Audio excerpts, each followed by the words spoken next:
So our next storyteller tonight is J.P. Frary. Any J.P. fans? All right. Actually, J.P. just got into storytelling. About a year ago, his wife bought him a ticket to a story jam, and he had never been to a story jam before that. And when they got there, she volunteered him to tell a story. Don't worry, JP has tons of stories, and he was instantly hooked. Also, during his day job, I'd like to mention that he works with wood, and he makes amazing things of wood. He has a studio at Alameda Point Studios. You can look up online JP Frary and just see amazing creations that JP makes. But tonight, he's telling a story. Please welcome JP Frary with his story, Fame Shame.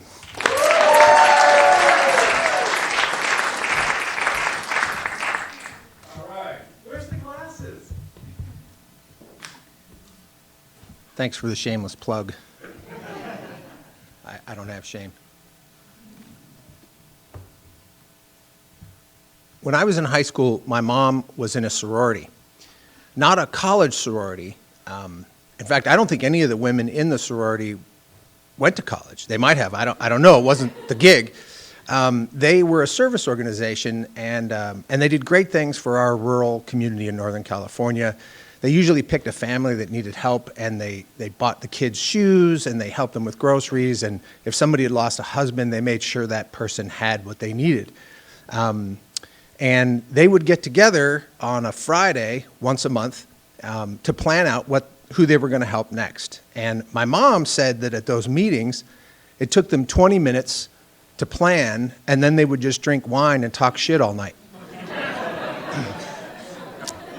And my mom was a little bit older than most of the women, so consequently, I was a little bit older than their kids. So I became the designated babysitter for the boys only. There was a girl at my high school, Melanie was her name, and she was hot. And she had a retainer, and every time she talked, she clicked the retainer, and I was fascinated by her. And do you remember that? That click, click, click. God. Anyways, so when I found out she babysat the girls, I thought, this is my chance. I got an in. So I went and found her at school and said, hey, why don't we babysit the kids together? And she saw right through that. She said, no, girls should be babysat by girls, and boys should be babysat by boys, and that was that. I thought that was a little sexist even at the time in the 80s, but the truth is, I ran those boys ragged. We would always do the babysitting at this one woman's house. She had a really big house, and they had this covered patio, and in the middle there was a ping pong table, and her son had big wheels and tricycles and skateboards and scooters, and I didn't have that growing up. We lived in an orchard. There was no place to ride a big wheel. And I didn't have any brothers either. So when I babysat, I wanted to play. And I would run those kids into the ground.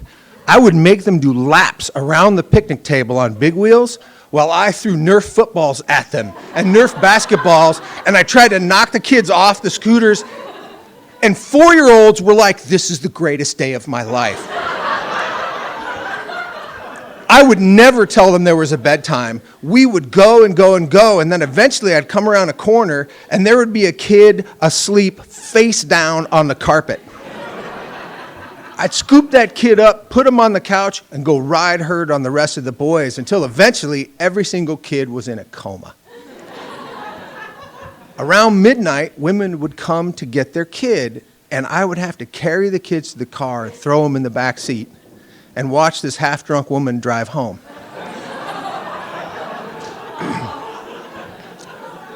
This went on for the first half of my freshman year of high school.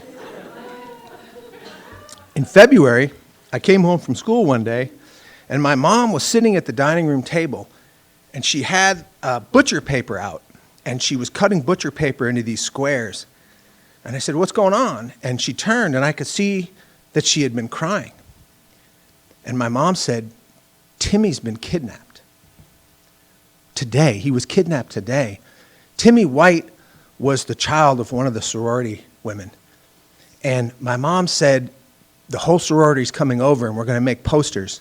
And as she said that, a woman came in my front door and she had a stack of 8x10 glossy photos of Timmy White and his blonde hair. And you know, we didn't have computers and desktop publishing back then. You had to make a poster if you wanted to make a poster. And so women came and they went into super action mom mode where we had an assembly line and I was taping photos down and other people were writing, looking for Timmy White, call this number, reward. And then Melanie came in my front door with her mom. And Melanie sat down next to me and we were making posters. And after a while, one of the moms said, hey, you should start hanging these posters up. And another mom said, go together. Now, she was worried about us being kidnapped, and I was like, sweet. I grabbed my dad's staple gun, and we were walking around town stapling posters up. And the whole time we were doing this, we were talking. Now, we were only talking about the kidnapping and how horrible it was, but I was getting her to talk to me. We got by a city hall, and a news van pulled up, and a reporter leaned out the door and said, do you guys know Timmy White? Before I could answer, Melanie said, yes, I babysit him all the time. Now, I looked at her. She'd never babysat him. I was pretty sure she could not have picked him out of a lineup, except we've been putting his photo up for the last hour. But she looked back at me with this look, and it's the first time I'd ever seen this look. And the look was, you let this go, and we might make out later.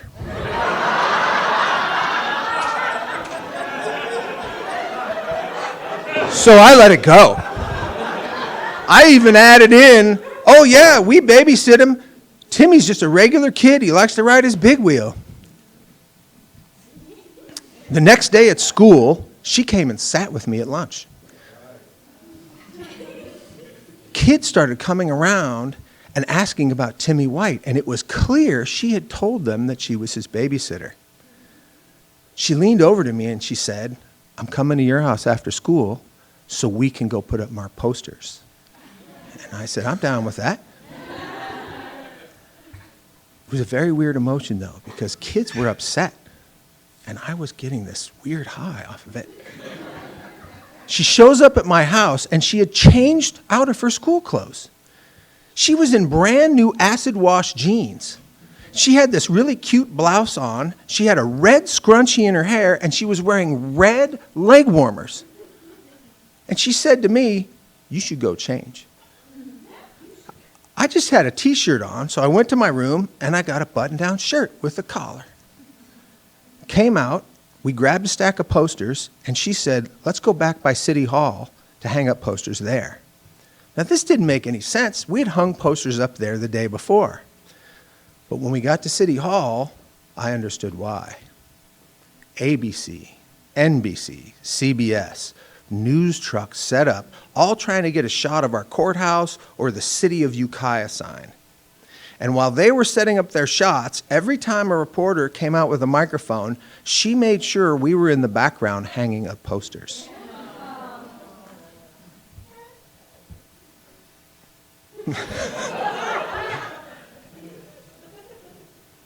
This went on for 2 weeks. This media frenzy descended on our town, and you never saw a kid alone anywhere. Kids who normally walked home from school got picked up. Basketball practices were canceled. Soccer practices were canceled. Everybody was terrified of this kidnapper that was out there.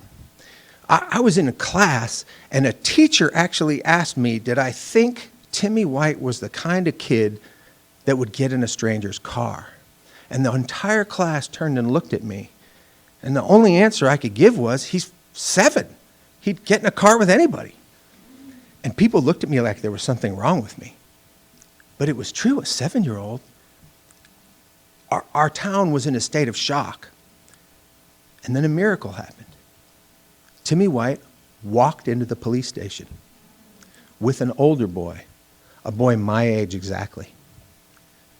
And the police asked that older boy his name, and he said, "I think my name is Stephen Stainer." Stephen had been kidnapped by a man 7 years earlier, a man who lied to him and told him his parents didn't want him anymore and that he was his uncle. He even enrolled him in school just over the hill from my house under a phony name. And when this man brought Timmy White home, Stephen realized, holy shit, I was kidnapped. And he wasn't going to let the same thing happen to Timmy, so he escaped with him, took the bus to Ukiah, brought him into the police station. Now, if you thought there was a media sensation before, holy shit. Front page of the New York Times, front page of the Washington Post, 60 Minutes comes to town. It's out of hand. I mean, one kidnapped boy rescues another kidnapped boy. Things go crazy. But like everything in life, after a couple of weeks, the media leaves. And Melanie stops hanging out with me. And I'm a little bummed because I never got the promised makeout session. But life kind of resumes. And Timmy White's family, they really try to get back to normal. They try to do normal things. He goes back to his school. And a couple of months go by, and it seems like the town has settled back in. You see kids alone at the park again. And then a TV crew shows up. And they're making a movie called I Think My Name is Stephen. And it all starts again. Timmy White's family has to leave. They can't stay. It's impossible because now everybody wants to talk to him about the kidnapping, and it's just terrible. So they decide to move to another state. And my mom's sorority decides to throw a going-away party for Timmy's mom, so I have one more time to babysit Timmy White. My mom says to me, "Do you think he could have a normal life?" I don't know.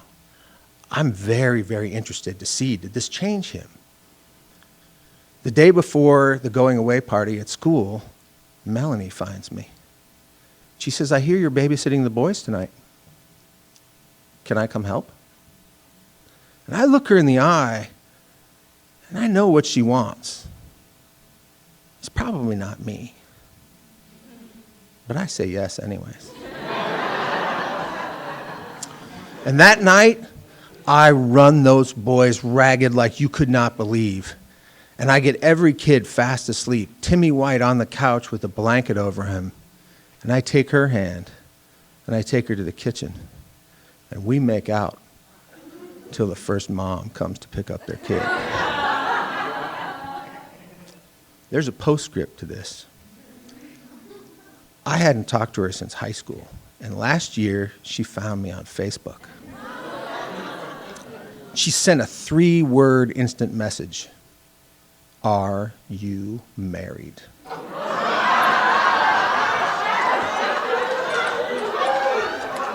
I sent a single-word answer. Yes. And immediately, she sent a 2-word answer to that. How married? Thank you.